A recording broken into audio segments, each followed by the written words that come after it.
Oh, wow, buggy. Ooh. Anyways, Hiya. Welcome back. My name's Kaiya, lunar bun or orb, and tonight we're back once again with some ASMR tonight. Yes, welcome in to the chaotic galaxy. Welcome in my orbs, welcome in Gator, Gator. Welcome in New Mouse, welcome in Ension, welcome in AJ, welcome in. Hi, my orbs. I hope you're having a good day, night, evening, afternoon, whatever time it might be for you.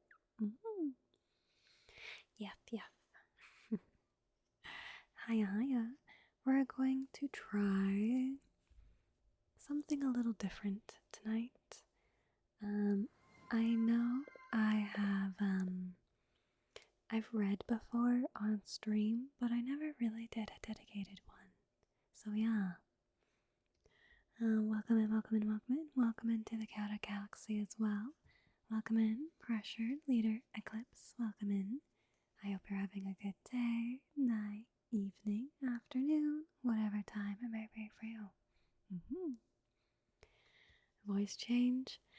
I am using a different mic setting, and I'm using my fluffy wind guard. So maybe that makes me sound different. Usually, I give a test listen before streaming, but I didn't with this one. Oopsies.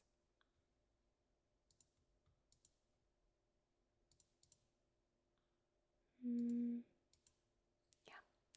And I'm using the right mic. Also, hiya, Snowball. Welcome in. I hope you're having a good day, night, evening, afternoon, whatever time it may be for you.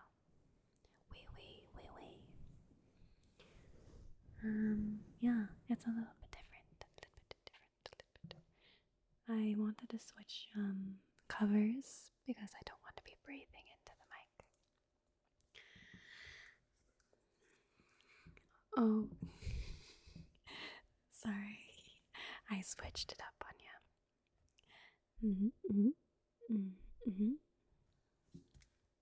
Get bamboozled.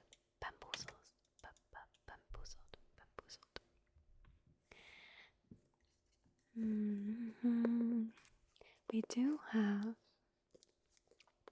I realized I don't really have a lot of books. I do have books, but I don't have any storybook, like novels, you can say. And I didn't really have the chance to scout out some ebooks to read. But you can't really tap on ebooks, can you? So we're going to try some classic murder stories in light of the spooky season, I guess. Today was so boring and sad. I had a headache all day. Oh no, Snowball, no.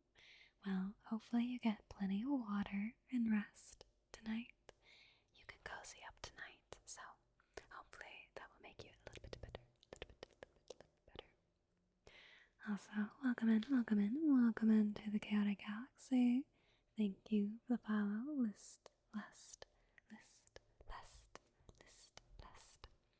I hope you're having a good day, night, evening, afternoon, whatever time it might be for you. Yes. Tap your screen. Not my new screen. I have to go tap. Yes. But I do have a new redeem, so we can do a voice change. Yeah. We can do this is the, what did I label? We have the cozy, the the cozy voice. And then we have the calm voice, the calm voice. And then it's very hard. It's it's very hard to switch from cozy chaotic or cozy and calm to chaotic. Hold on.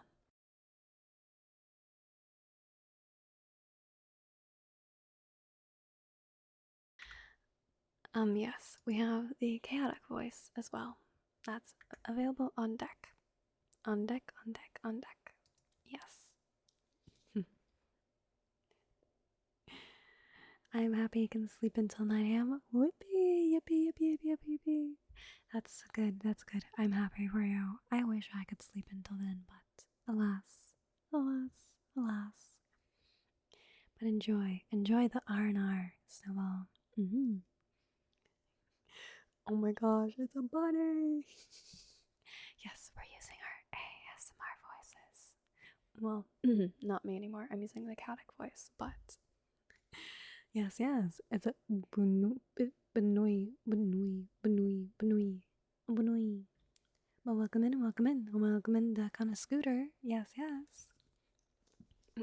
Okay, we'll try to do chaos. Sometimes chaos works, sometimes it doesn't. So yeah. As you can tell, I don't really use the chaos voice that much, so it's a little scuffed. It was very good on Sunday, but yeah. Yes. Also, welcome in, Searing. Welcome in. I hope you're having a good day, night, evening, afternoon, whatever time it may be for you. Yes.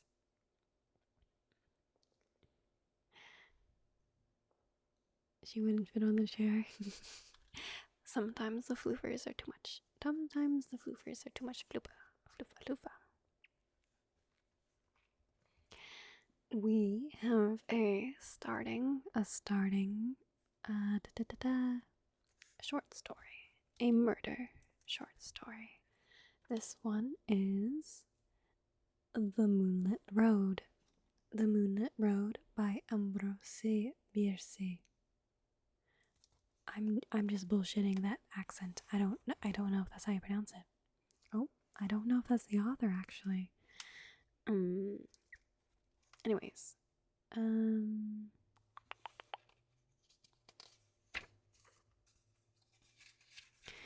oh yes, we are reading.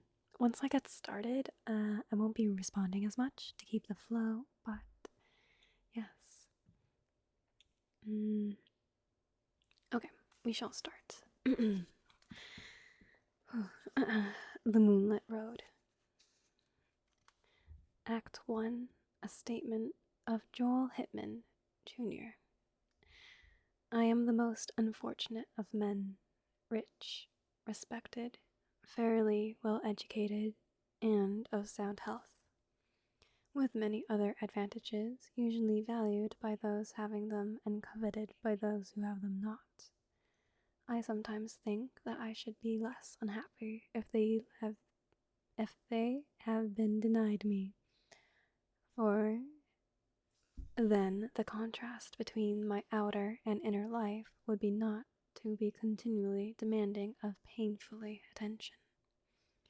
In the stress of privation, in the need of effort, I might sometimes forget the somber secret ever baffling the conjecture that it compels.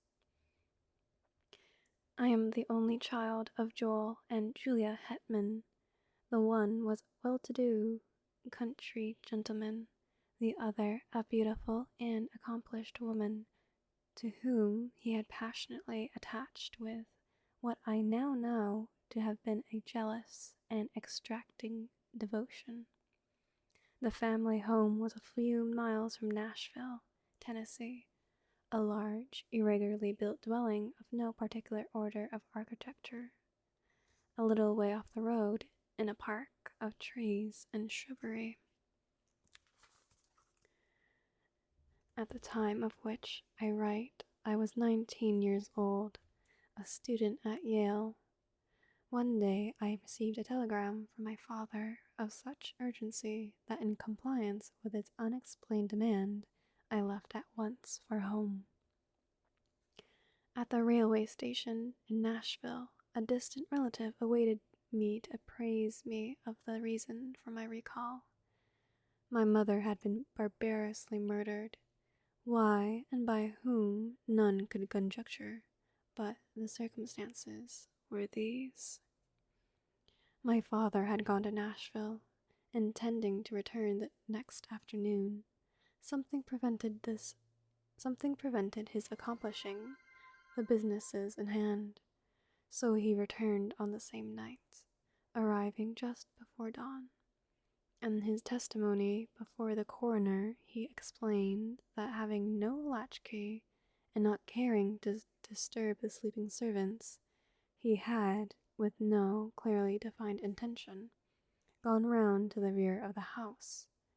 As he turned an angle of the building, he heard a sound as if a door gently closed, and saw in the darkness, indistinctly, the figure of a man, which instantly disappeared among the trees of the lawn.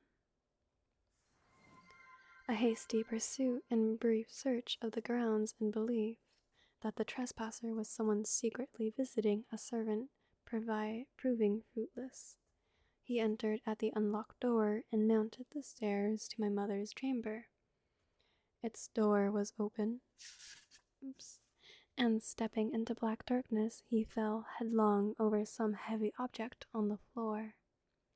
I may spare myself the details. It was my poor mother. Death of strangulation by human hands. I'll take a quick pause.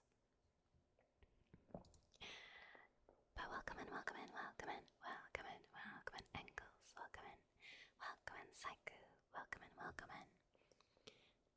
Welcome in, my orbs, and welcome in, new orbs, Pesca Panda, and Beaver, that Canadian. Thank you for the follows. I hope you all are having a good day, night, evening, afternoon, whatever time it may be for you. Thank you for the daily orbs, and the hydrate, Let me do that right now. Oh, I think I lost my spot. Oops.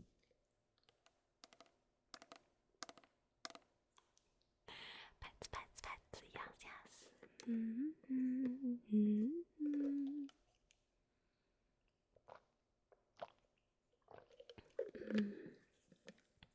But welcome in, King Skull as well. Welcome in. I hope you're having a good day, night, evening, afternoon, schmornin', whatever time it may be for you. And we shall convert to cozy mode, cozy. Thank you for the daily orbs, the daily schlorbs, and the chaos check. Let's do this real quick. Yes. Haiya, beaver. Haiya. Okay. Okay.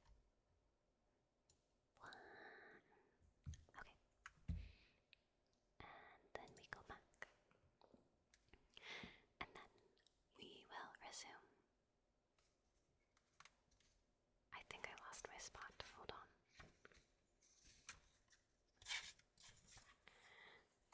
Okay. Let me turn this cozy.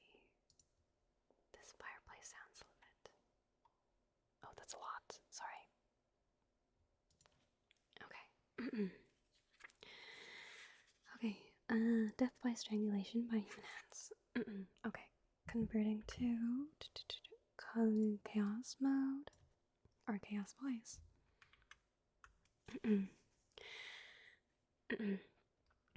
Nothing had been taken from the house. The servants had heard no sound, and this is the wrong voice. Hold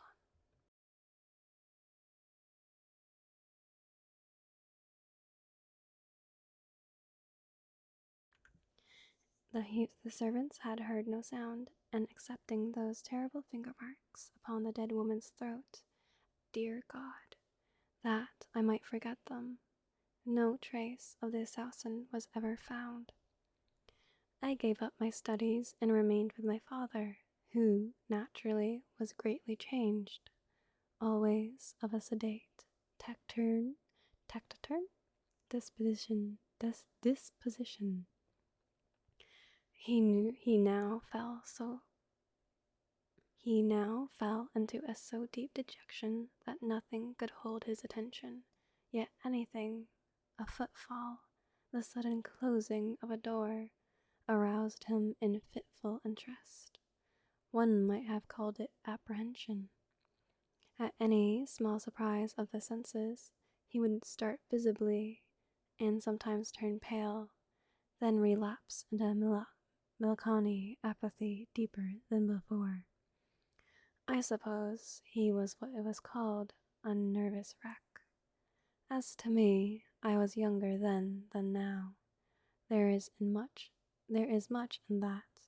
Youth is Gilead, in which is balm for every wound. Ah, that I might again dwell in the enchanted land, unacquainted with grief. I knew not of how to appraise my bereavement. I could not rightly estimate the strength of the stroke. One night, a few months after the dreadful event, my father and I walked home from the city. The full moon was about 3 hours above the eastern horizon. The entire countryside had solemn stillness of a summer night.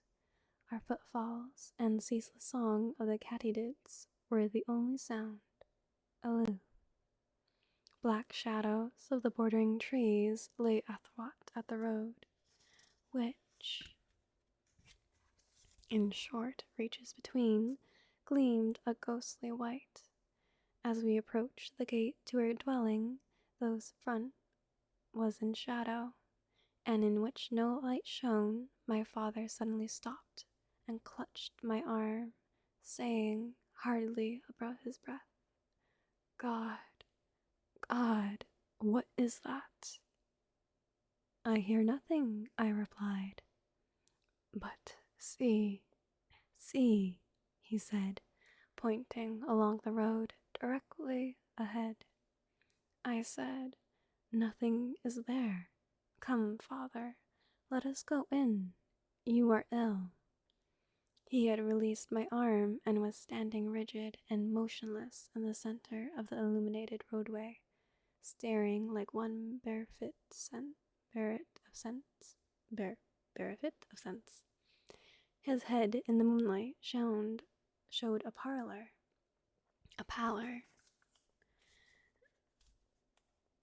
and fixity inexpressibly distressing. I pulled gently at his sleeve, but he had forgotten my existence. Presently he began to retire backward, step by step, never for an instant removing his eyes from what he saw, or thought he saw. I turned half round to follow, but stood irresolute. I do not recall any feeling of fear, unless a sudden chill was its physical manifestation. It seemed as if an icy wind had touched my face and enfolded my body from head to foot.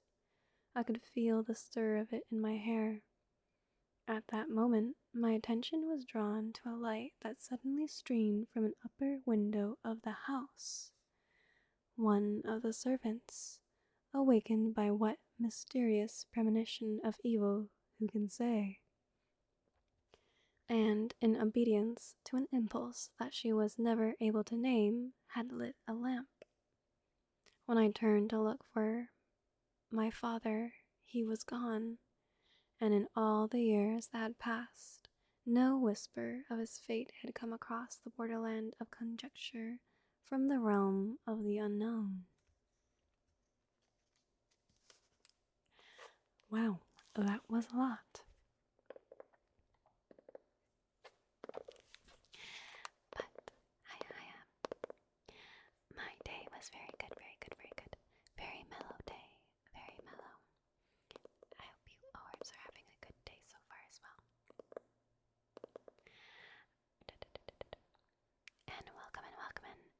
It's Yofi. Welcome in, welcome in.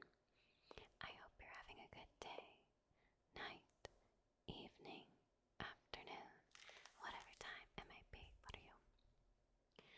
We shall switch to chaos mode and then continue to the next part. If the fireplace noises are too loud, please let me know. Let me know. Where are my glasses? I have glasses. There we go. I'm a distinguished bun with glasses that are kind of wonky. Hold on. Oh dear.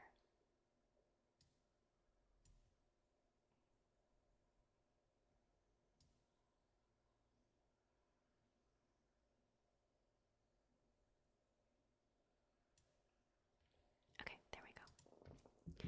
There we go.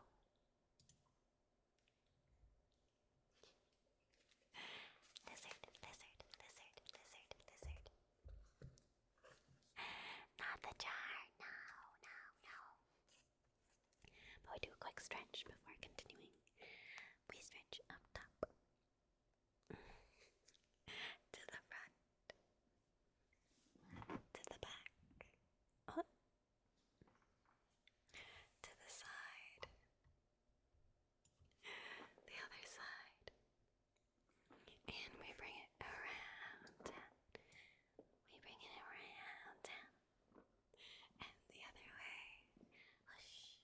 Whoosh. I've been sent to the jar. The cozy jar. The jar. Okay. Let's see. Are we still in the chaos voice? Yes, I think we're still in the chaos voice. At least it matches now. Okay. Part 2, Act 2, Statement of Casper Gratian. Today I am said to live. Tomorrow, here in this room, will lie a senseless shape of clay that all too long was I. If any one lift the cloth from the face of that unpleasant thing, it would be in gratification of a mere morbid curiosity. Some, doubtless, will go further and inquire, who was he? In this writing, I supply that the only answer that I am able to make. Casper Grattan. Surely that should be enough. The name had served my sole need for more than 20 years of a life of unknown length. True, I gave it to myself, but lacking another, I had that right. The right. In this world, one must have a name. It prevents confusion, even when it does not establish identity. Some, though, are known by numbers, which also seem inadequate distinctions. One day, for illustration, I was passing along a street of a city far from here, when I met two men in uniform, one of whom, half pausing and looking curiously into my face, said to his companion, "That man looks like 767. Something in the number seemed familiar and horrible. Moved by an uncontrollable impulse, I sprang into a side street and ran until I fell exhausted in a country lane. I have never forgotten that number, and it always comes to memory attended by gibbering obscenity, pearls of joyless laughter, and the clang of iron doors. So I say a name, even if self-bestowed, is better than a number. In the register of the potter's field, I soon have both. What wealth! Of him who shall find this paper, I must beg a little consideration. It is not the history of my life, the knowledge to write that is denied me. This is only a record of broken and apparently unrelated memories, some of them as distinct and sequent as brilliant beads upon a thread. others remote and strange, having the character of crimson dreams with interspaces bland and black, witch fires glowing still and red in great desolation. Standing upon the shore of eternity, I turned for the last look landward over the course by which I came. There are 20 years of footprints, fairly distinct, the impressions of bleeding feet. They led through poverty and pain, devious and unsure, as one staggering beneath a burden. Remote, unfriended, melancholy, slow. Ah, the poet's prophecy of me, how admirable, how dreadfully admirable. Backward beyond the beginning of this Via Dolorosa, this epic of suffering with episodes of sin. I see nothing clearly. It comes out of a cloud. I know that it spans only 20 years, yet I am an old man. One does not remember one's birth. One has to be told. But with me, it was different. Life came to me full-headed and dowered me with all of my faculties and powers. Of a previous existence I know no more than others, for all have stammering imitations that may be memories and may be dreams. I know only that my first consciousness was maturity in body and mind, a consciousness accepted without surprise of conjecture. I merely found myself walking in a forest, half-clad, footsore, unutterably weary and hungry, seeking a farmhouse. I approached and asked for food, which was given me by one who inquired my name. I did not know, yet knew that all had names. Greatly embarrassed, I retreated, and night coming on, lay down in the forest and slept. To be honest with you, I don't know what's happening in this act. I'm very confuzzled. Very confuzzled indeed. Oh, I forgot to put the reverb. Uh-oh. Here, let me try again. I can try again. Let's do another jar. And then let's see if I can do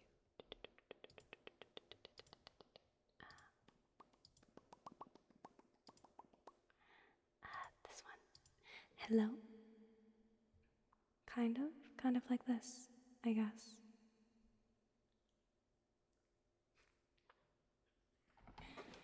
We can try.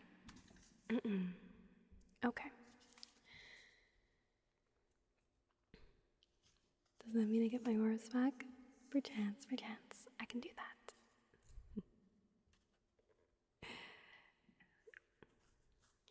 The next day, I entered a large town, which I shall not name, nor shall I recount further incidents of the life that is now to end. A life of wandering, always and everywhere haunted by an overmastering sense of crime and punishment, of wrong and of terror in punishment of crime. Let me see if I can reduce it to narrative. I seem once to have lived near a great city, a prosperous planter, married to a woman who I loved and distrusted. We had, it sometimes seems, one child, of youth, of brilliant parts and promise. He is at all times a vague figure, never clearly drawn, frequently altogether out of the picture.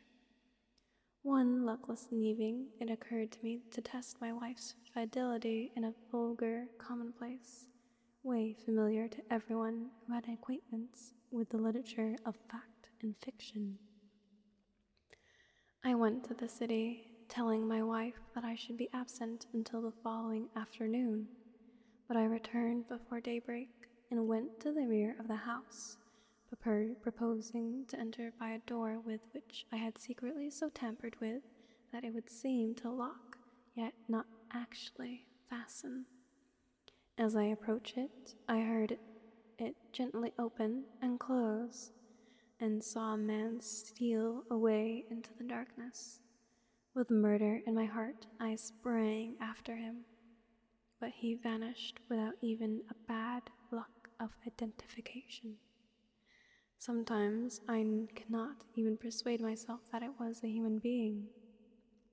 Crazed and jealousy and rage, blind and bestial, with all the elemental passions of insulted manhood, I entered the house and sprang up the stairs to the door of my wife's chamber.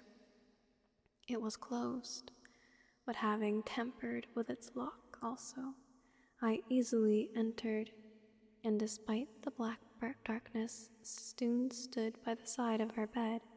My groping hands told me that, although disarranged, it was unoccupied. She is below, I thought, and terrified by my entrance, had evaded me in the darkness of the hall. With the purpose of seeking her, I turned to leave the room, but took a wrong direction. The right one. My foot struck her, cowering in a corner of the room. Instantly, my hands were at her throat, stifling a shriek.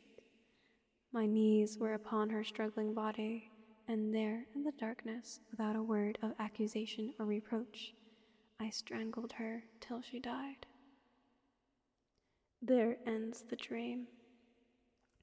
I have related it in the past tense, but the present would be the fitter form, for again and again the somber tragedy reenacts itself in my consciousness.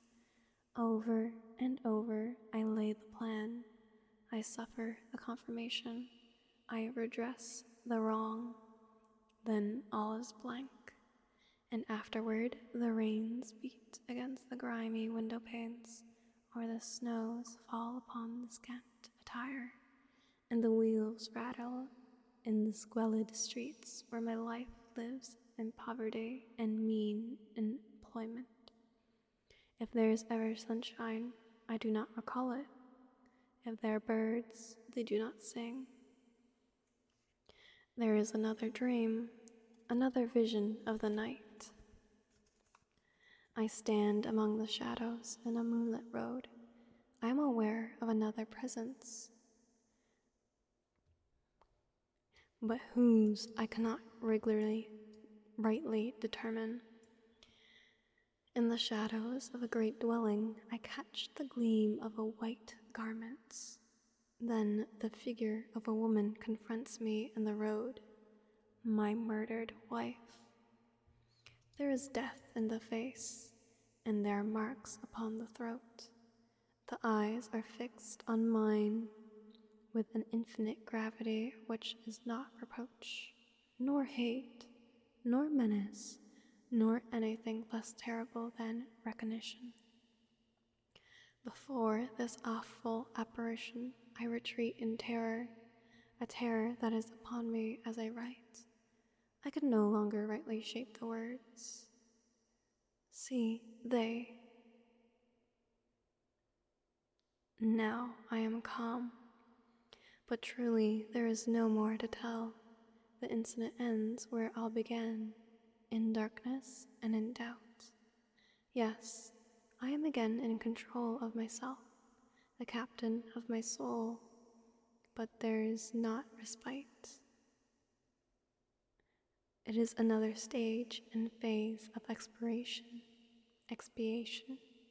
My penance, constant in decree, is mutable and kind, one of its variance and tranquility.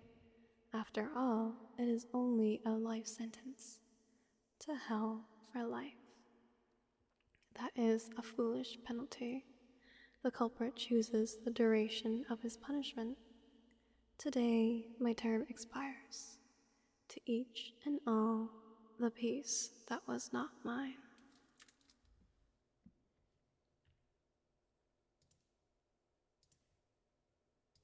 Hmm. I'm I'm assuming that excerpt, that chapter, that act was the husband. So basically, Act 1 was the account of the son. Act 2, the dad went crazy. Well, actually went crazy. And however, the dad seems crazy, and claims that he's the one who killed the wife, but I'm not sure about that.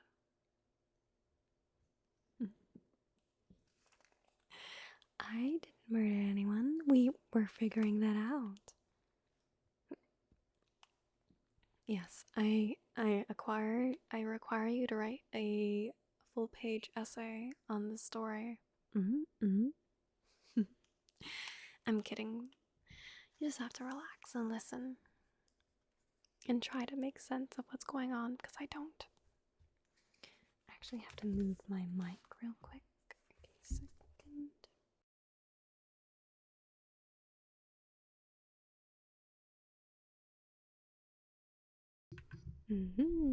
Pets. Thank you. Welcome in, Ghostwalker. Welcome in. I hope you're having a good day, night, evening, afternoon, whatever time it may be for you. I lost my page. Oh, where did you go? There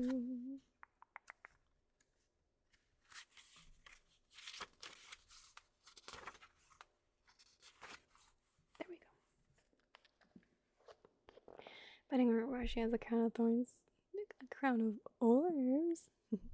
I promise, no injury comes to the petting hand.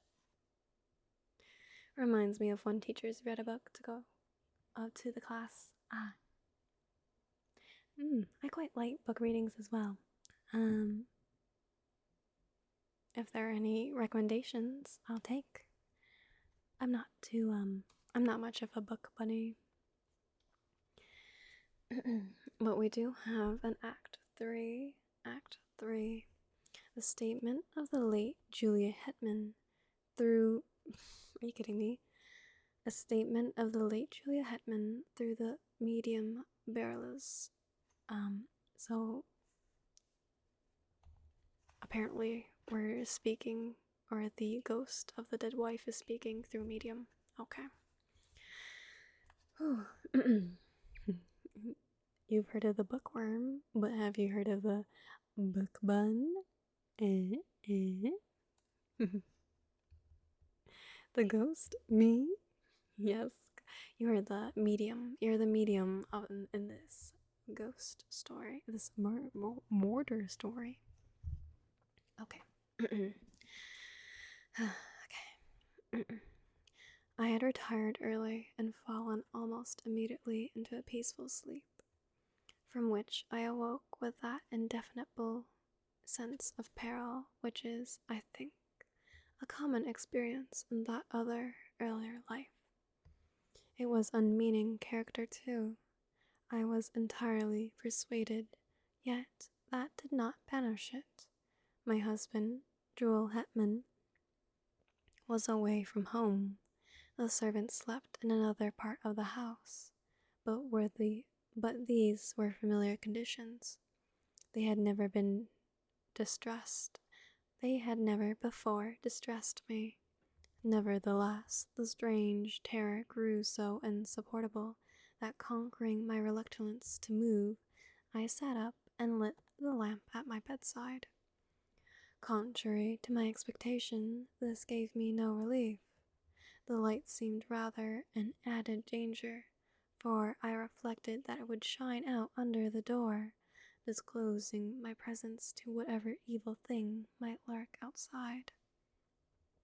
You that are still in the flesh, subject to the horrors of the imagination, Think what a monstrous fear it must be which seeks in the darkness security from malevolent existences of the night.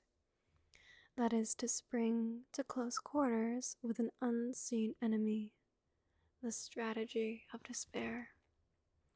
Extinguishing the lamp, I pulled the bed clothing around my head and lay trembling and silent, unable to shriek, forgetful to pray.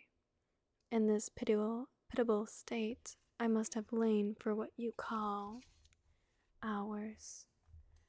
With us there, there are no hours. There is no time. At last it came, a soft, irregular sound of footfalls on the stairs. They were slow, hesitant, uncertain, as if something that did not see its way, to my disordered reason all the more terrifying for that, as the approach of some blind and mindless malevolence to which there is no appeal.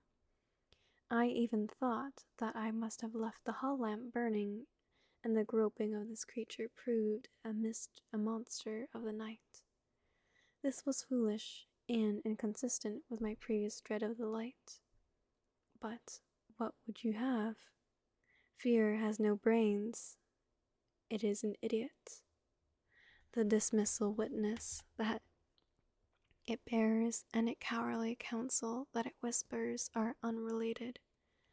We know this well, we who have passed the realms of terror, who skulk in the eternal dusk among the scenes of our former lives, invisible even to ourselves and one another, yet hiding forlorn in lonely places, yearning for speech with our loved ones, yet dumb, as it is fearful of them as they of us. Sometimes the disability is removed, the law suspended. By deathless power of love or hate we break the spell. We are seen by those whom we would warm, console, or punish. What form we seem to them to bear we know not. We only know that we terrify even those whom we most wish to comfort, and from whom we most crave tenderness and sympathy. Forgive, I pray you, this inconsistent digression by what was once a woman. You who consult us in this imperfect way, you do not understand. You ask foolish questions about things unknown and things forbidden. Much that we know and could impart in our speech is meaningless in yours. We must communicate with you through a stammering intelligence in that small fraction of our language that you yourselves can speak. You think that we are of another world. No, we have the knowledge of no world but yours, though for us it holds no sunlight, no warmth, no music, no laughter, no song of birds, nor any companionship. Oh God, what a thing it is to be a ghost, cowering and shivering in an altered world, a prey to apprehension and despair. No, I did not die of fright. The thing turned and went away. I heard it go down the stairs, hurriedly, I thought, as of itself, in sudden fear. Then I rose to call for help. Hardly had my shaking hand found the doorknob, when, merciful heaven, I heard it returning. Its footfalls as it remounted the stairs were rapid, heavy, and loud. They shook the house. I fled to an angle of the wall and crouched upon the floor. I tried to pray. I tried to call the name of my dear husband. Then I heard the door thrown open. There was an interval of unconsciousness, and when I revived, I felt a strangling clutch upon my throat, felt my arms feebly beating against something that bore me backward, felt my tongue thrusting itself from between my teeth, and then I passed into this life. No, I have no knowledge of who or what it was. The sum of what we know at death is the measure of what we know afterward, of all that went before. Of this existence we know many things, but no new light falls upon the page of that, and memory is written, and all of it that we can read. Here there are no heights of truth, overlooking the confused landscape, that dutiable domain. We still dwell in the valley of the shadow, lurk in its desolate places, peering from brambles and thickets at its mad, malign inhabitants. How should we have new knowledge of that fading past? What I'm about to relate happened on a night. We know when it's a night, for when you retire to your houses, and we can venture from our places of concealment to move unafraid about our old homes. To look in at our windows, even to enter and gaze upon your faces as you sleep. I had lingered long near the dwelling where I had been so cruelly changed to what I am, as we do while any that we love or hate remain. Vainly I had sought some method of manifestation, some way to make my continued existence of my great love and poignant pity understood by my husband and son. Always, if they slept, they would awake, or if in my desperation I dared approach them when they were awake, they would turn towards me with terrible eyes of the living, frightening me by the glances that I sought from the purpose that I held. On this night I had searched for them without success, fearing to find them. They were nowhere in the house, nor about the moonlit dawn. For although the sun is lost to us forever, the moon, full orbed or slender, remains to us. Sometimes it shines by the night, sometimes by day, but always it rises and sets, as in that other life.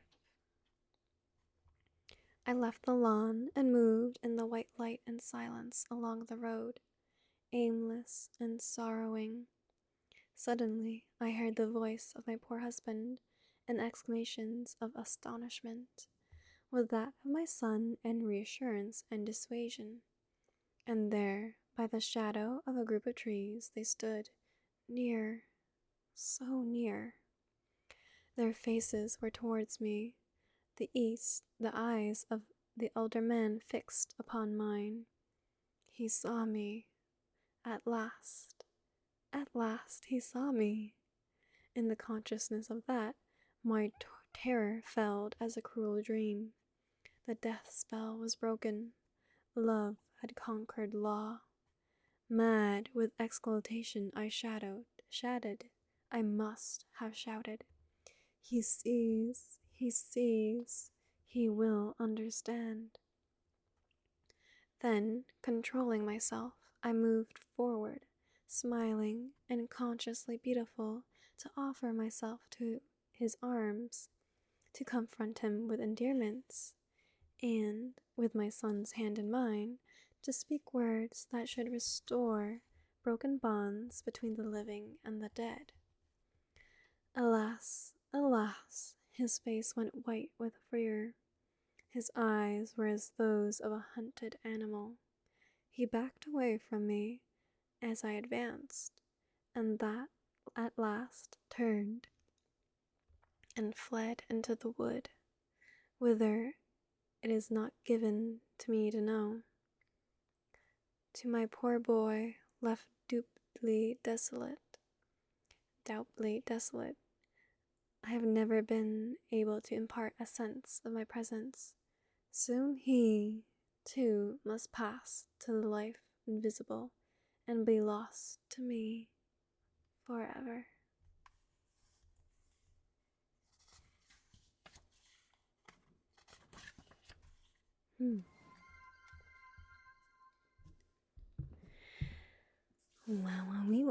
Well, that was the Moonlit Road.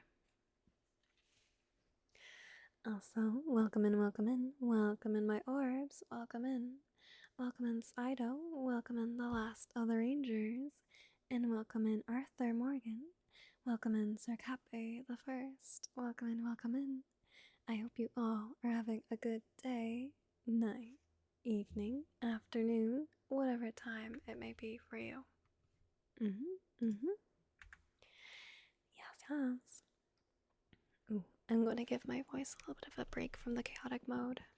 We shall switch to the other one, if that's okay.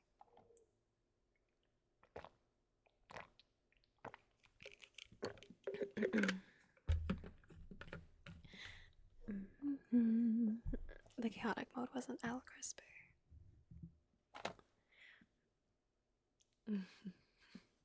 It's okay. I think I'll switch to calm mode. Yeah, calm mode.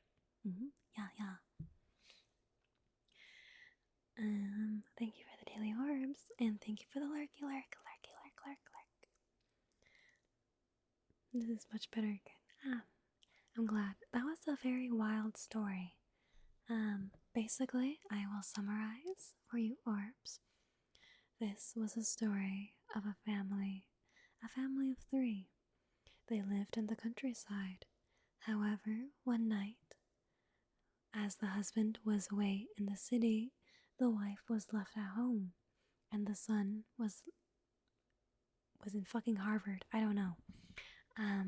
So basically, the one night when the wife was left alone, she claimed to hear something enter the house and creep around the hallway. And little did she know that the husband, who snuck away from the city, left the door open. Although it looked locked, he left it open. So, this is what I think. I think someone snuck in the house and was creeping about.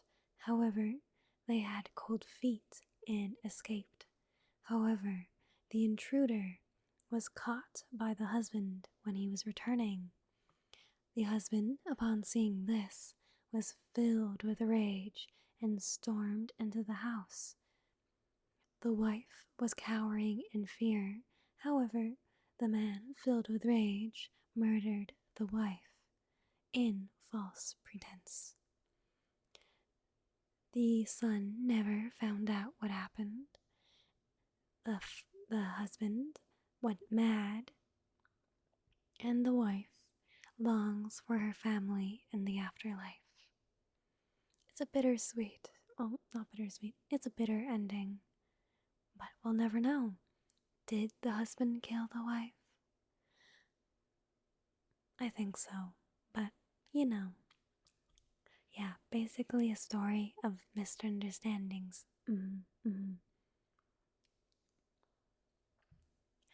The ending was bittersweet, 'cause the ghost of the wife did see her family one last time. However, the husband cowered in fear, but the son didn't see it all.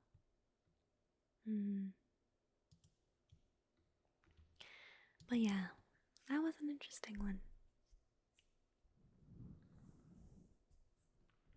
Even being able, maybe the husband was filled with guilt, seeing her again.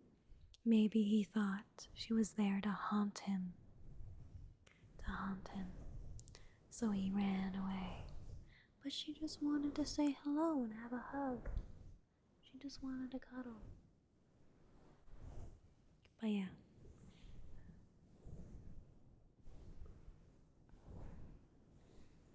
We send the husband to the void. A misunderstanding orb.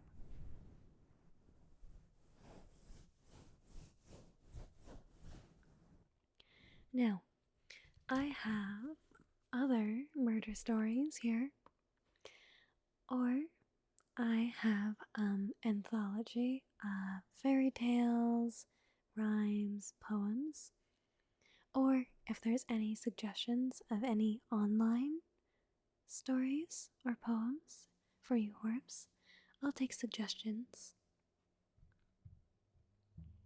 The cozy, the calm, the chaos, and now the creeping one. That's my my spooky form. My spooky form, the creeping one. Oh, creeper. Sorry, I had to slide it in there. Oh, I need a humidifier in here. It's very dry on the base. Very dry.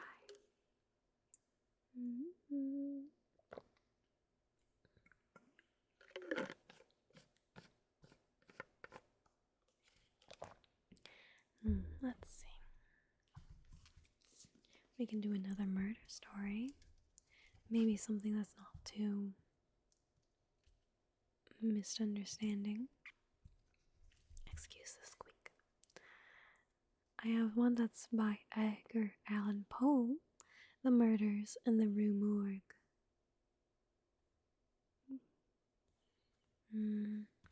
Or My Adventure at Chislehurst, The Speckled Band, Markheim, or The Mystery at Merrill's Mill. Merrill's Mill.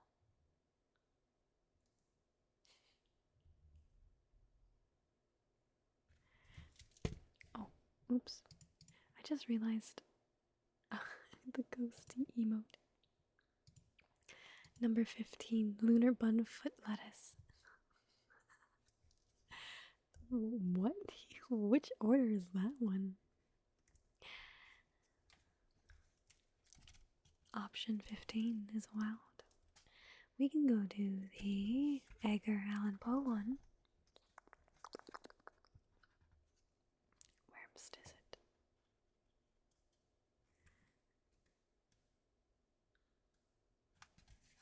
There we go. Thanksgiving is a horror day for turkeys. Luckily, I'm not a turkey. I'm a bun.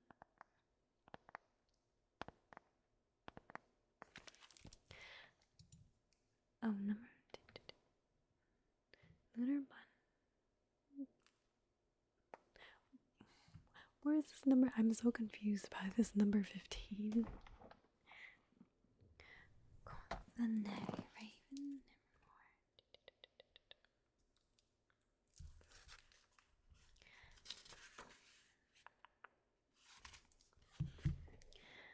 Nevermore.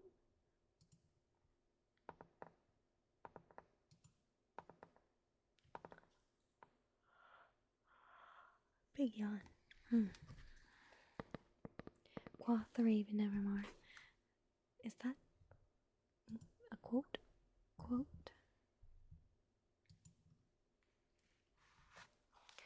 But we do have the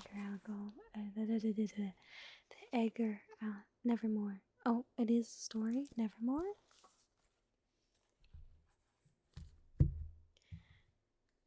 Is it?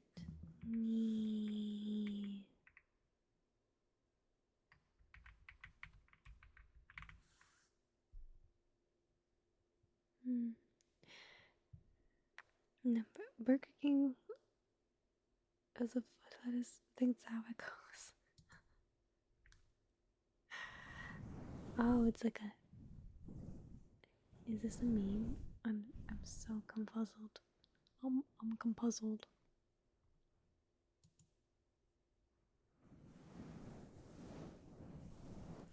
Oh, I see. Often the Raven Nevermore. Is that a poem? The Raven. I can try that poem. Oh, let's see if I can find a version. There is a. This is a poem? Damn, this is a very long ass poem. What the hecky? I can do this one. Okay, let's see. This is The Raven by Edgar Allan Poe.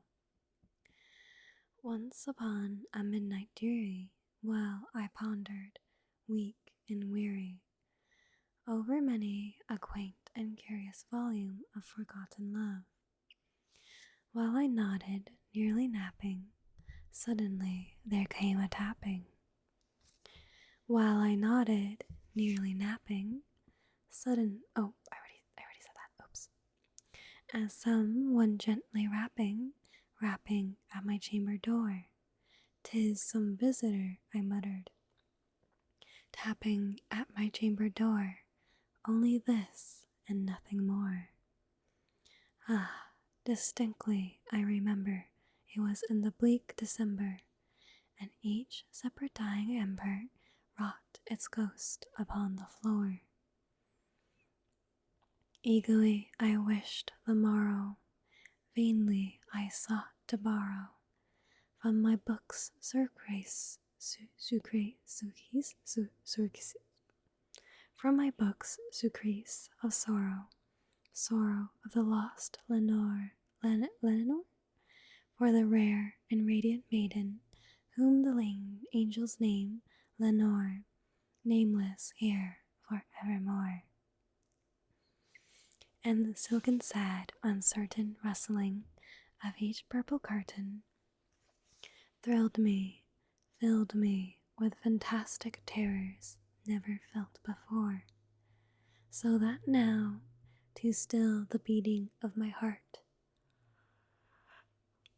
I stood repeating, "'Tis some visitor entreating entrance at my chamber door, some late visitor entreating entrance at my chamber door. This it is, and nothing more." Presently my soul grew stronger, hesitating then no longer. "Sir," said I, "or madam, truly your forgiveness I implore. But the fact is, I was napping, and you so gently you came rapping, and so faintly you came tapping at my chamber door, that I scarce was sure I heard you. Here I opened wide the door, darkness there, and nothing more." Deep into that darkness peering, long I stood there wondering, fearing, doubting, dreaming dreams no mortals ever dared to dream before.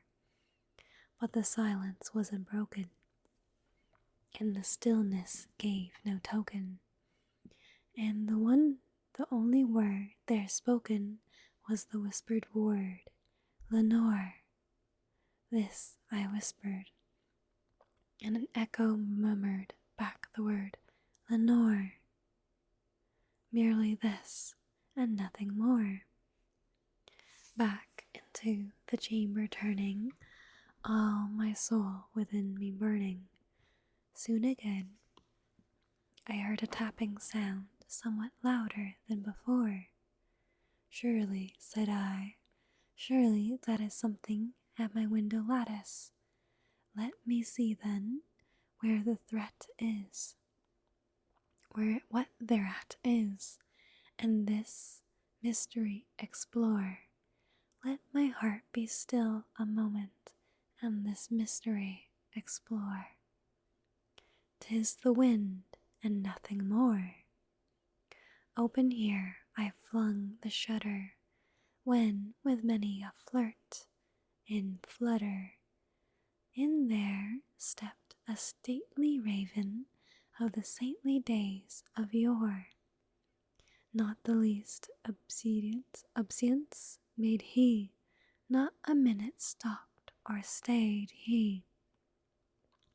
But when men of lord or lady perched above my chamber door, perched upon a bust of Pallas just above my chamber door, perched and sat, and nothing more.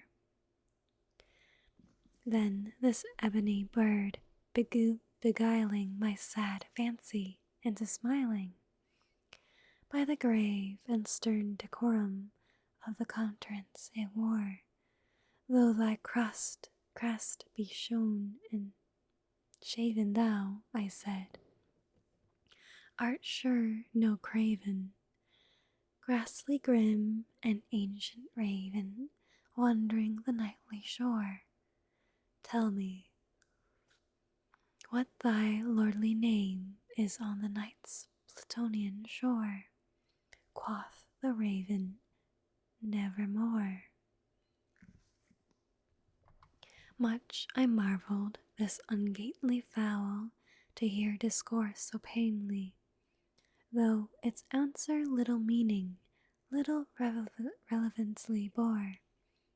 For we cannot help agreeing that no living human being ever yet was blessed with seeing the bird above his chamber door, bird or beast, upon the sculpted bust above his chamber door, with such a name as Nevermore.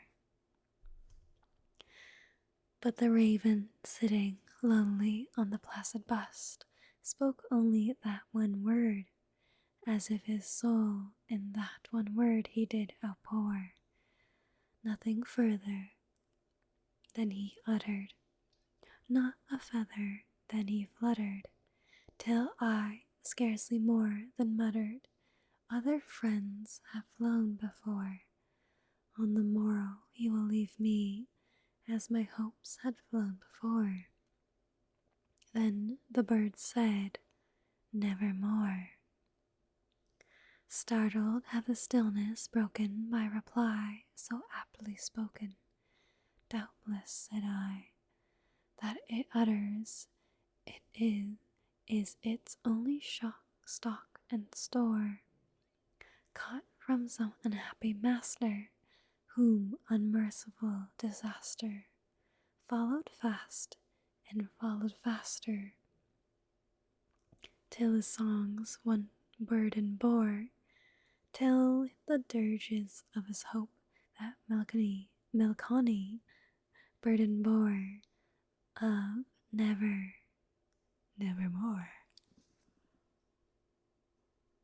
Excuse me. Also, welcome in, Apollo. Welcome in, Mercy. Welcome in, LGN.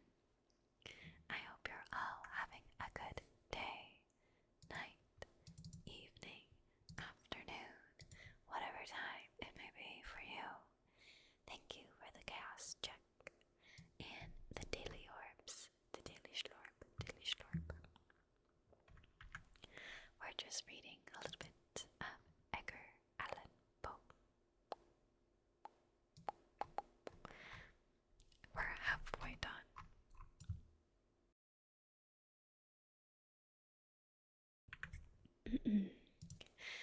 But the raven, still beguiling all my fancy into smiling, straight I wheeled a cushioned seat in front of the bird, and bust and door. Then upon the velvet sinking, I betook myself into linking fancy unto fancy, thinking, what's this ominous bird of yore?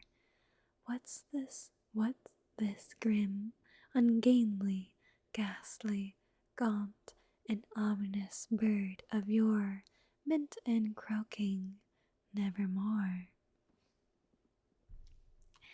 Eep, eeps, eep, eep, eep, eep, eep, eep, eep, eep. This I sat, engaged and guessing, but no syllable expressing to the fowl whose fiery eyes now burned into my bosam's core. This and more I sat divining, with my head at ease reclining on the cushion's velvet lining that the lamplight gloated o'er. But whose velvet lining with lamplit gloating o'er she shall pass, ah, nevermore. Then methought the air grew denser, perfume from an unseen censer, swung by seraphim whose footfalls tinkled on the tufted floor. Wretch, I cried, thy God hath thee lent thee, by these angels he hath sent thee, respite and nepenthe from thy memories of Lenore. Quaff, oh quaff, this kind nepenthe, and forget this lost Lenore. Quoth the raven, nevermore. Prophet, said I, thing of evil, prophet still, if bird or devil, whether tempter sent, or whether tempest tossed he here ashore, desolate yet all undaunted on this desert island enchanted, on this home by horror haunted. Tell me truly, I implore, is there balm in Gilead? Tell me, I implore. Quoth the raven, nevermore. Prophet, said I, thing of evil, prophet still, if bird or devil, by that heaven that bends above us, by that God we doth adore, tell the soul with sorrow laden, if within the distant Aidenn it shall clasp a sainted maiden, whom the angels name Lenore.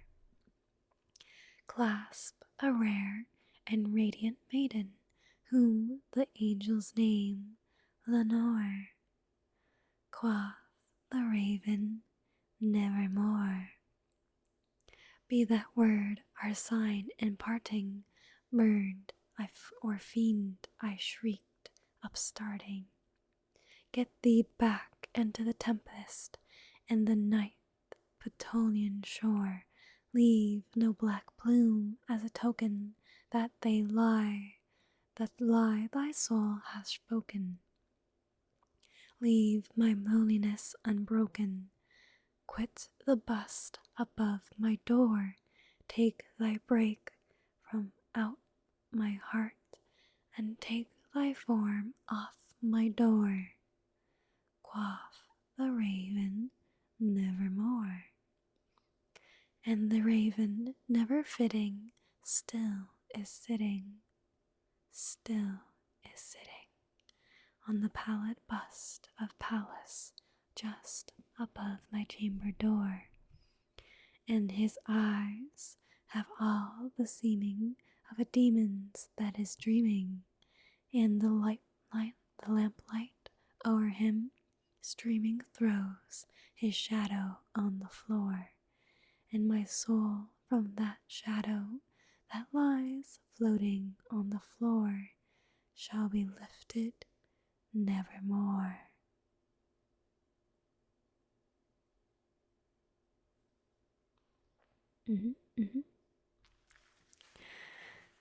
You orbs are going crazy over the new room nevermore. Is it really that iconic? I didn't know. Here is an analysis. The Raven is a renowned poem, renowned for its macabre setting, haunting imagery, and unforgettable repetition of nevermore. Unlike Poe's other works, which often explore the uncanny and the grotesque, this poem delves into the speaker's profound grief over the loss of his beloved lunar.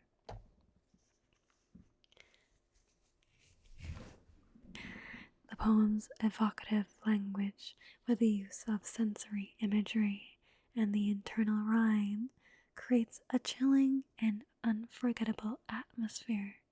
The speaker's journey from fear and uncertainty to despair is traced through his interactions with the enigmatic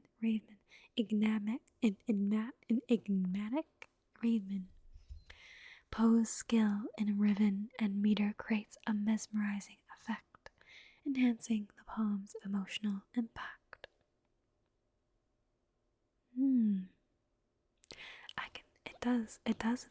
It does invoke the feeling of grief. And welcome in, Grumpy Water. Grumpy Water. Welcome in. Thank you for the daily orb. And Tentacola, welcome in. It's been a long while, it's been a hot minute, but welcome in. I hope you're having a good day, night, evening, afternoon, whatever time it might be for you. And you were actually thinking about this one. Manifested it. I'm glad this is cozy. I read that as crazy at first, and I was so sad. But yes, I do love reading. It's very nice. Now I will keep repeating it as I sleep. You'll hear my voice in your head. Nevermore. Nevermore. Nevermore. Nevermore. Nevermore. Now, whenever I hear that word, a part of me has a small bit of grief in there nestled. You should do a reading stream every week. It's so relaxing. I can put it on rotation, perchance.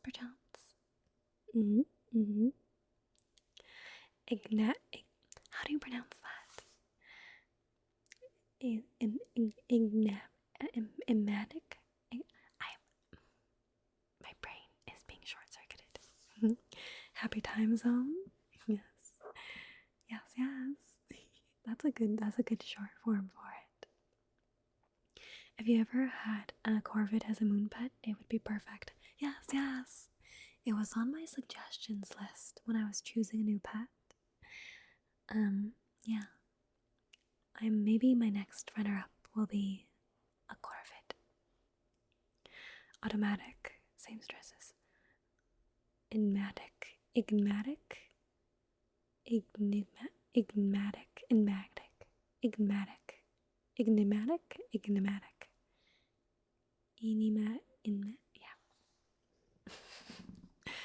Quaff the bun, nevermore. I like that one. I like that.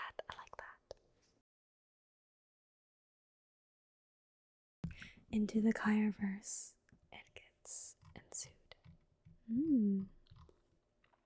Any other stories? Or poems? I'm probably going to fall asleep while you read. I'm really eepy. No worries.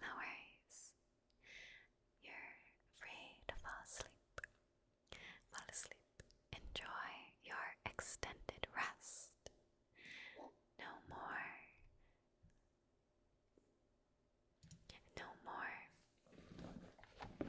waking up at 5 a.m. Enigmatic. No worries. I appreciate.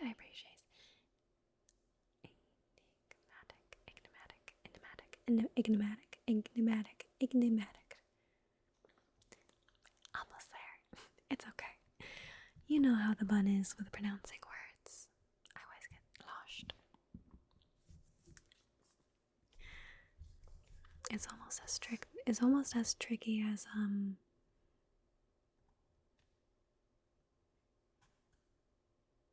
what's one I have trouble with? see an enemy, an enemy. What else do I have? I know there's one word that always stumps me, but I forget. Oh well. Wow, this is a long ass story. That's a long story. A very long story. Do we have any short stories? Enigmatic anemone. I see anemone.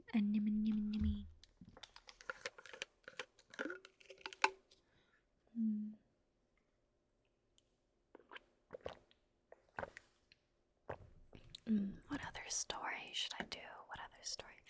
Oh, Ghostwalker, you. How did you know? Inevitable. I learned it. I learned how to say it. Usually I go inevitable.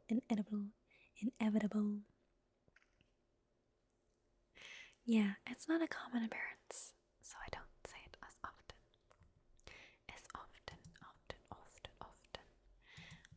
What books do I... maybe I have a poem in my book over here.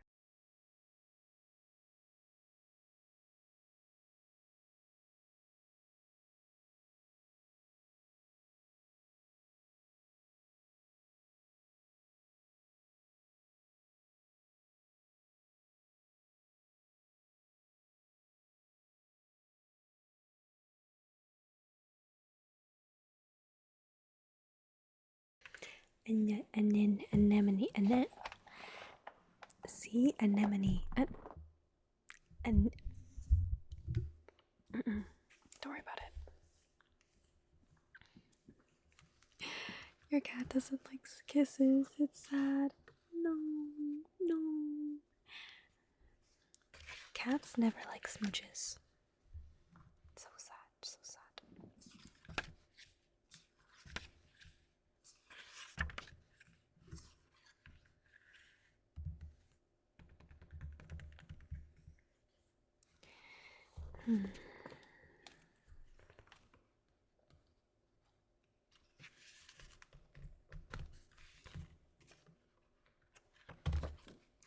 Oh, these are a bunch of like stories. One story I will hold dear to my heart is Hugo. I think that's what it is. Hugo. It's the one about the clock and the clock fixer orphan boy.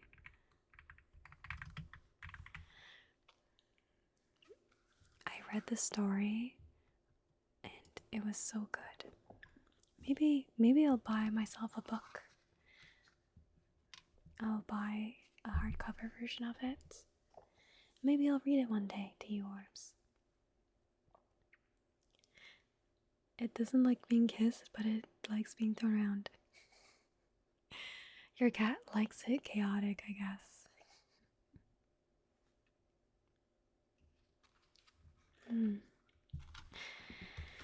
Here's some mini poems. This one might be familiar. This one is Starlight, Star Bright. Starlight, star bright, first star I see tonight. I wish I may, I wish I might have the wish I wish tonight. Or is the moon tired? She looks so pale. Within her misty veil, she scales the sky from east to west and takes no rest. Before the coming of the night, the moon shows papery white.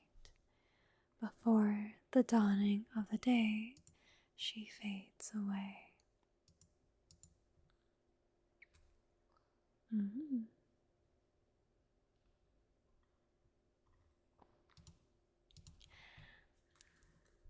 The floofer just waltzed up to me and sat down next to me to get back rubs and head pats. I'm jealous. I always love the head pats.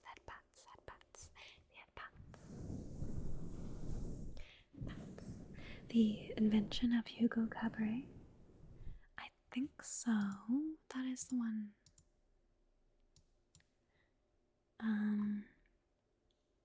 Or no. No, I think it's different. It's just Hugo. But I think it's based on the invention. It's based on the. Isn't that the one? The short film. The invention of Hugo Cabret.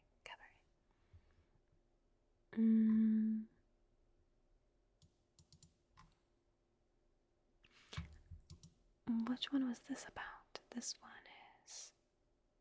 Oh no! It is. It is. I think Hugo was a rewrite, or what is this?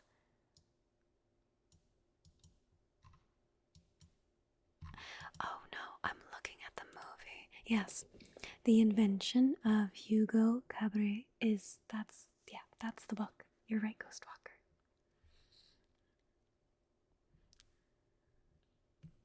Got La Llorona? Why does that sound like a horror story? Or am I thinking of the wrong one? Yeah, that's a spooky one. Okay, that's a little too spooky because I watched the movie. So it's gonna manifest spooky thoughts.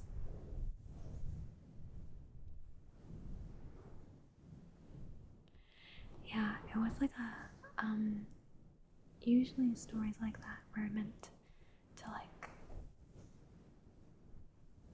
scare kitties. That one's scary though.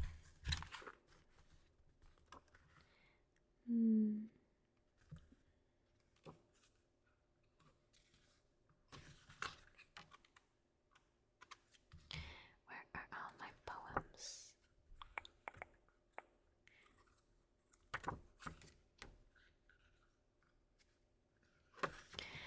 How this one?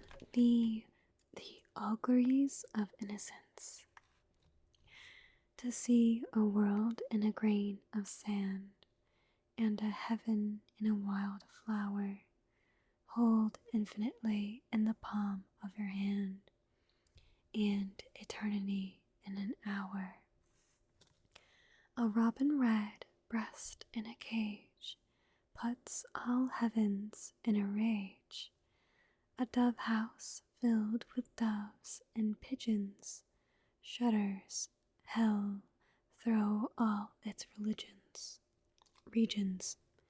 A dog starved at his master's gate predicts the ruin of the state. A horse's missus upon the road calls to heaven for human blood. Each artery of the haunted hare a fibre from brain does tear. A skylark wounded in its wing, a tribune does cease to sing. The game cock, clipped and armed for a fight, does the rising sun affright. Every wolf and lion's howl raises from hell a human soul. The wild deer, wandering here and there, keeps the human soul from care. The lamb's missus breeds public strife, and yet forgives the butcher's knife. The bat that flits at close of eve has left the brine that won't believe. The owl that calls upon the night speaks the unbeliever's fright. He who shall hurt the little wren shall never be beloved by men. He the ox to wrath has moved shall never be by woman loved. The wanton boy that kills the fly shall fell the spider's enmity. He who torments the chaffer's sprite weaves a bower in endless night. the caterpillar on the leaf repeats to thee thy mother's grief. Kill not the moth nor butterfly, for the last judgment draweth nigh. Well, that was a lot. You gave all the pets and pats. Good, good, good, good. The floofer deserves all the pets and pats. The pets and pats. The pets and pats. The pets, pets, pets, pets.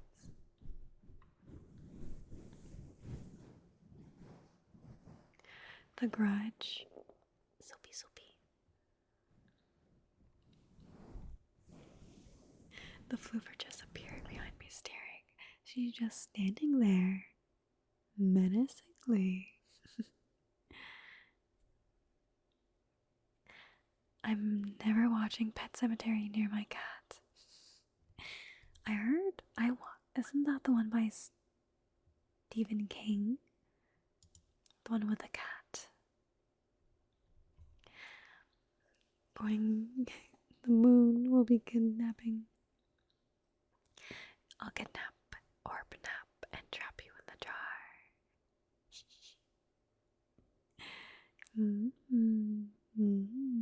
Have you read Animal Farm? No. Which one? Animal Farm. Animal Farm.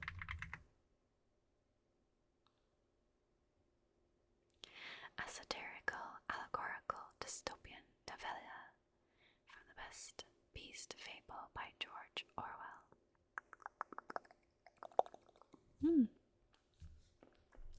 Also, welcome in, welcome in, welcome in, Mikuo. Welcome in, welcome in.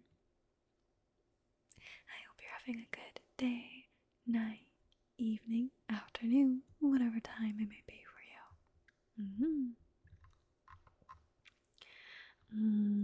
This one.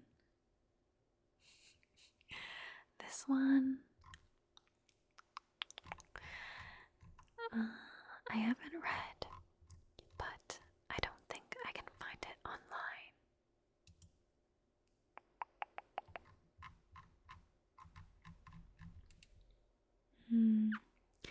I wish I still had access from my college library. Maybe it has. I wanted to read Fahrenheit 451. I've read The War. I haven't read a lot of books, to be honest with you. Not the Orbalize. I'll have to put you in the quarantine jar.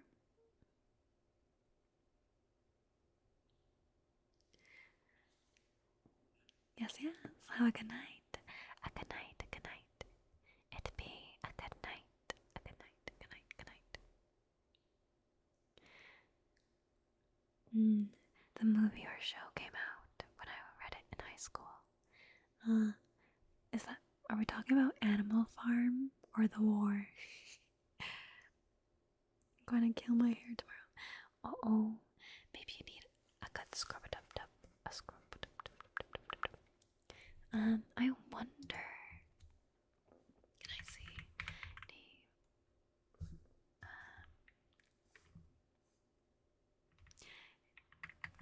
No, you only use the good stuff. The good stuff. The good stuff. Do I even know my college login? That's the question.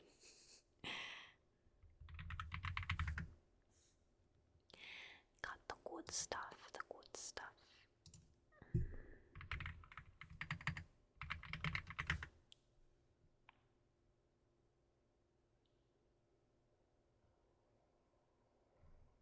Do you have any online books?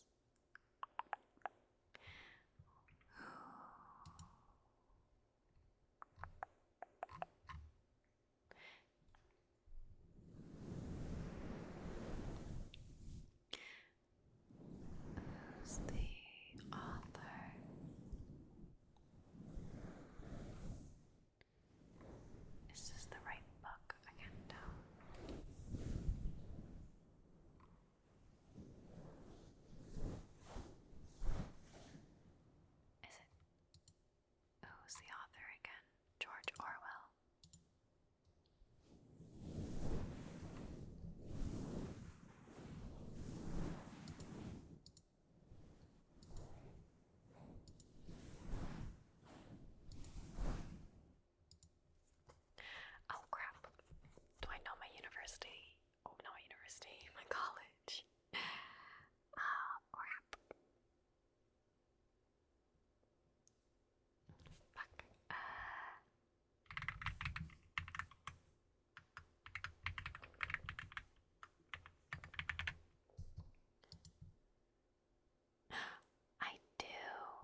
Mm. Ah.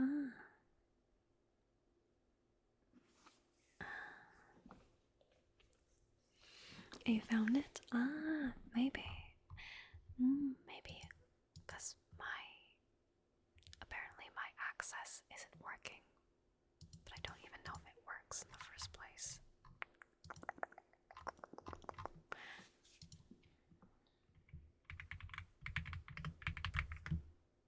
Let's see. I want to double check to see if it works.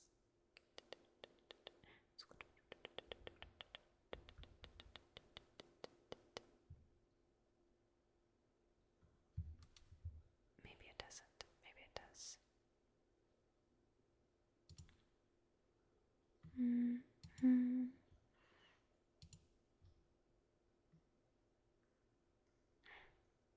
Oh well, I'll stop fiddling around with this. I can't remember the name of the movie where nature spreads spores. They get people to kill themselves.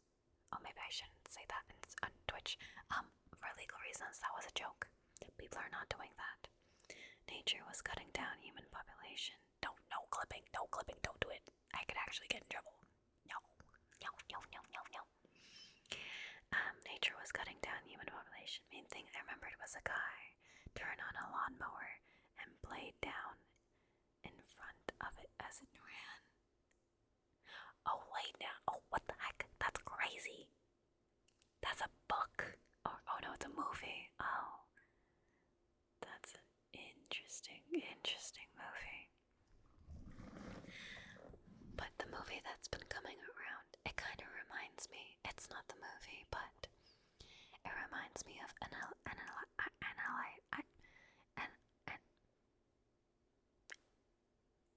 the one with Natalie Portman, Annihilation. There we go.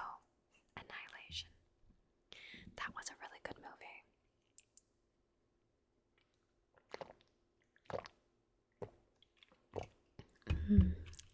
Thank you for the hydrate. Yes.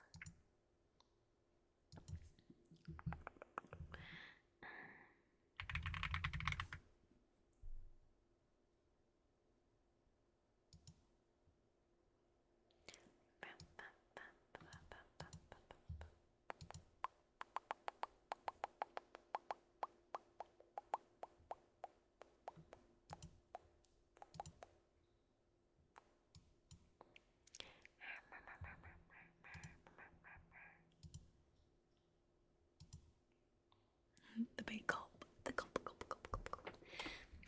Okay, let's find one more poem, short poem to read. What should I do? What should I read? What's a good poem? You orbs seem to know the good ones. One more hour. No. Cat in the Hat Trust. Dr. Seuss? Snowball, you might be onto something. I fucking love Dr. Seuss. Dr. Seuss. The Doug book? Doug.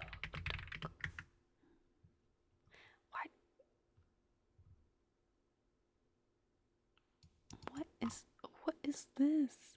Who is this YouTuber in my...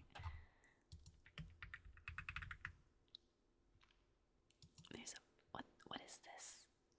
A Doug story? No way. What is this? Is this a stream? No. What is this?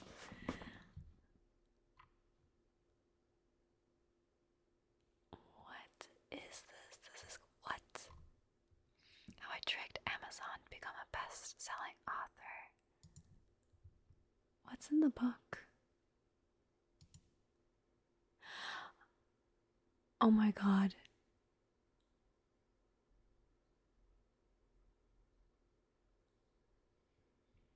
No way, it's just Doug. It's just Doug. Doug. No way.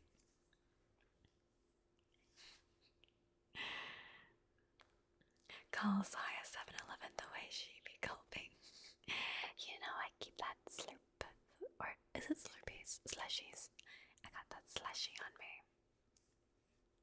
You get a kiss for being creative. You have to read it with emotion. Dog. Dog, dog, dog, dog. Dog. Dog, dog.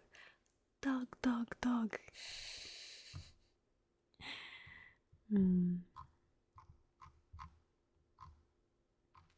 Is there any Dr. Seuss books online?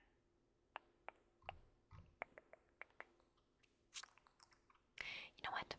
I know the perfect one to end the stream with. Give me 1 second to grab it.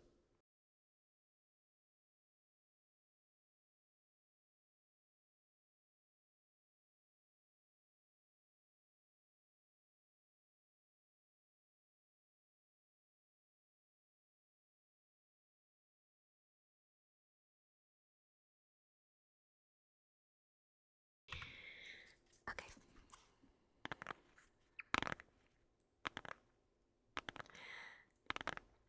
It's that I don't have one near me. Oh no, it's okay. But when you do come across it, it will be a nice treat for you. When I was in a court, there was a guy reading the first 2 chapters of it, and it was beautiful. It brought a tear to my eye. It would be an interesting read, but I don't know if I would buy it. I don't know if I want that in my my accomplishment.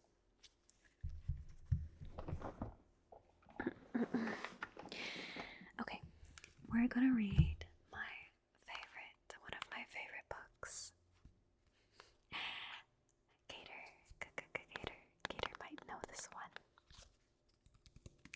This one is called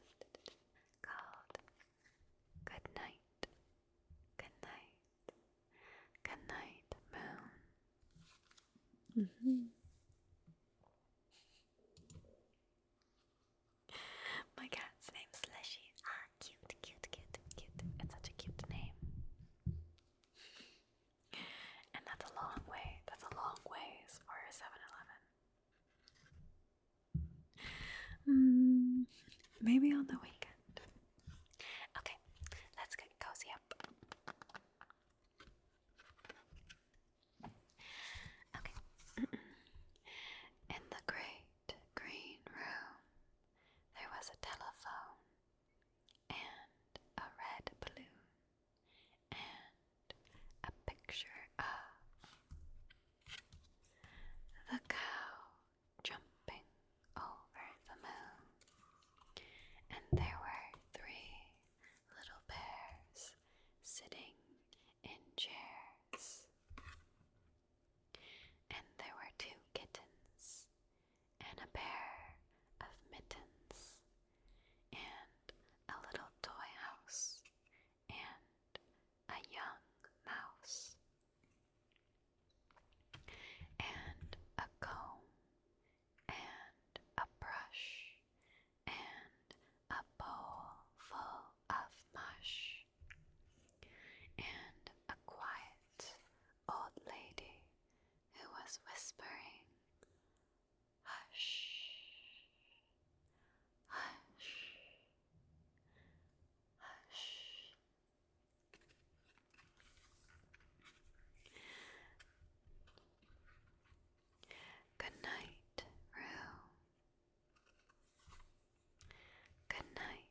as well.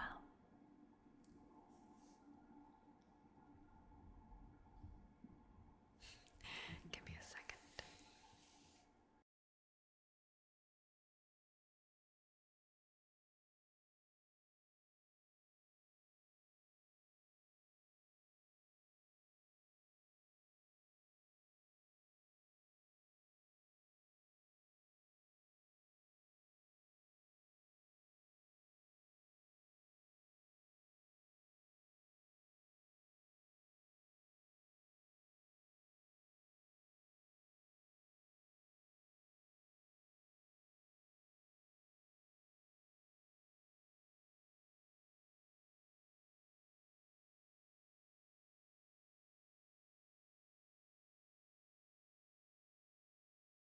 Okay, and we're back. I'm back.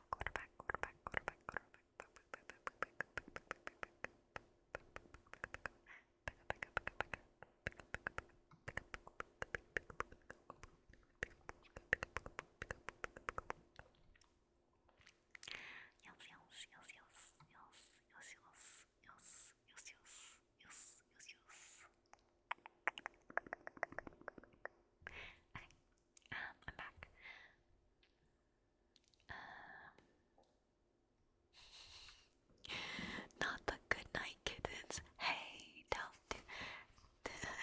out of context me like that. I went to a 7-Eleven in Chicago 3 years ago visiting family. No. Make sure you mail the slushie in a paper envelope. I'm kidding. The thighs won't distract you. The emergency thighs. Squish, squish, squish, squish. Now, every time I see the word squish, I instinctively reach to squish.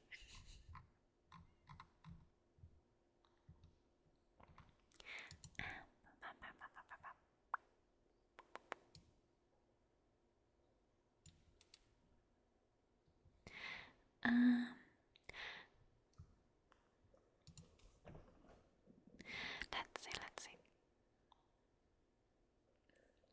He's reaching for the squish. Squish, squish, squish, squish, squish, squish. Now every time I say squish, squish, squish, squish, squish, squish, that's all you're gonna think about. You've been Pavloved or brainwashed, however you want to say it. I got dangerous Hawaiian rolls.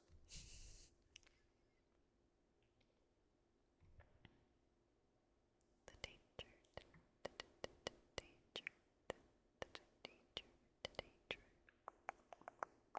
Conditioned? Yeah, that one too. That works too.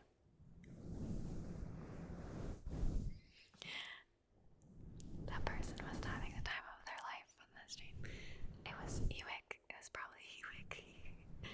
Ewik would probably die a happy orb after that.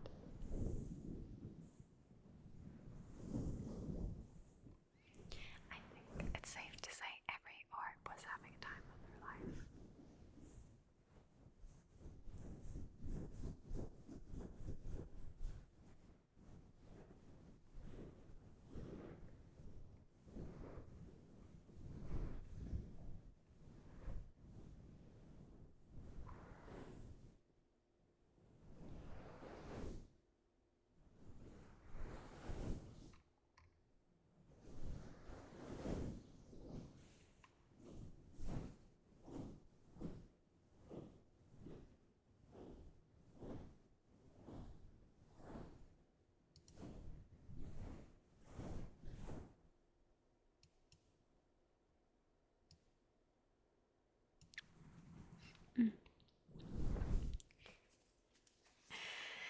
We stretch.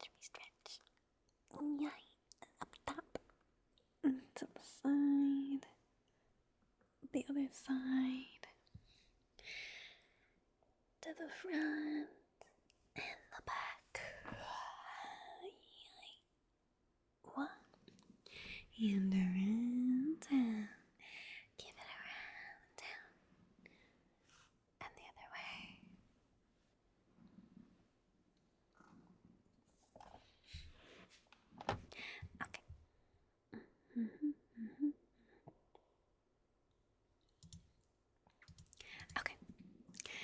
is time, my worms. It is time.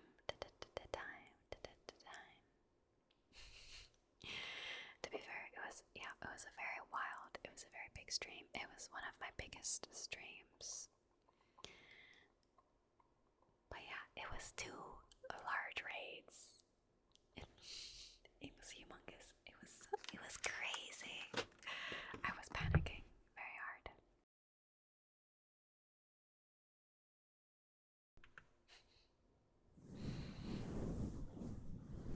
Now back one step. 2 ups this time. Boop, boop. 2 ups this time. Boop, boop. But yes, luckily, the masses was very respectful. Very respectful. Respectfully staring.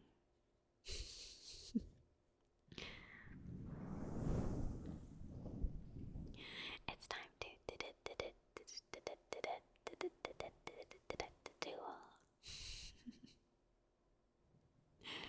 large in size, they have their own gravity pull. Wait, oh my gosh. They have their own sense of, they got their own gravity.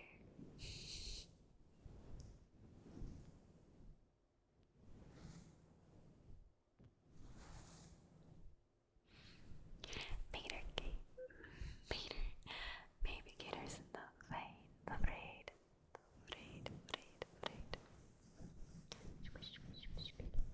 Time, no. Push time. The rabbit back in a hole to rewind the clock. Rewind. We rewind. Rewind. We will do, oh, Delilah ASMR. Hey there, Delilah. What's it like in New York City?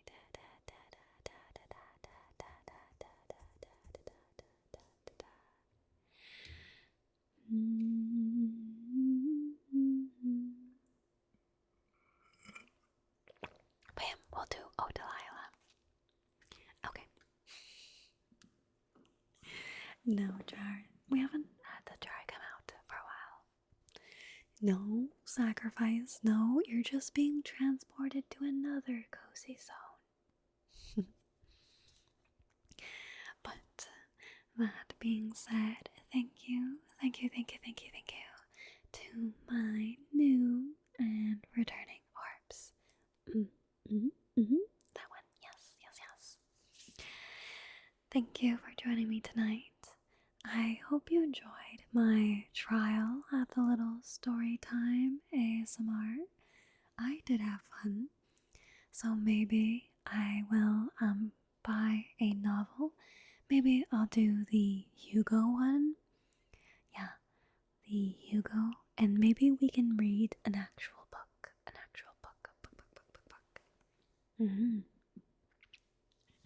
Not the Dog book. No.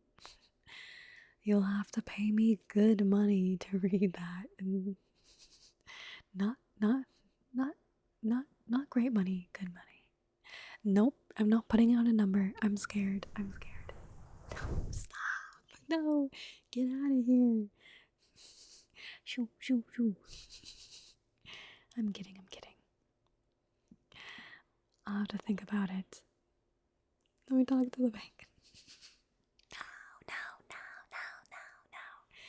Maybe I'll make it a community channel point. A community channel point goal. Maybe we'll do that.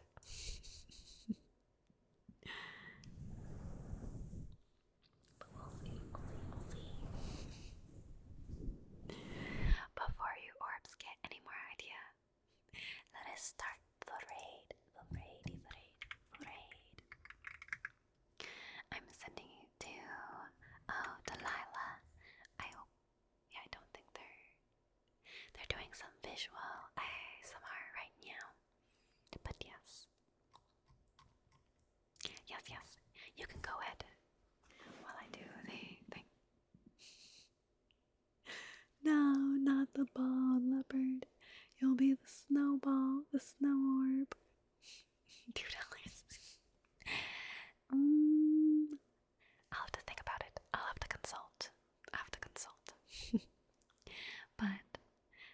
said, I hope you orbs have a good day, night, evening, afternoon, whatever time it may be for you. I hope you have very, very, very sweet dreams. And I hope you cause just a little bit of chaos. No sacrifice, only cozy. Have a good night, Mercy. Good night, Snow Leopard. Or Snowball. Sorry, I have a tendency of read things as I see.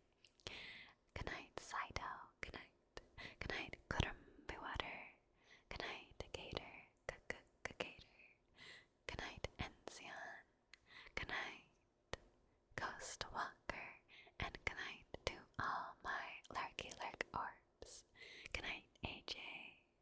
Good night, King Skull. Good night. Good night. Good night.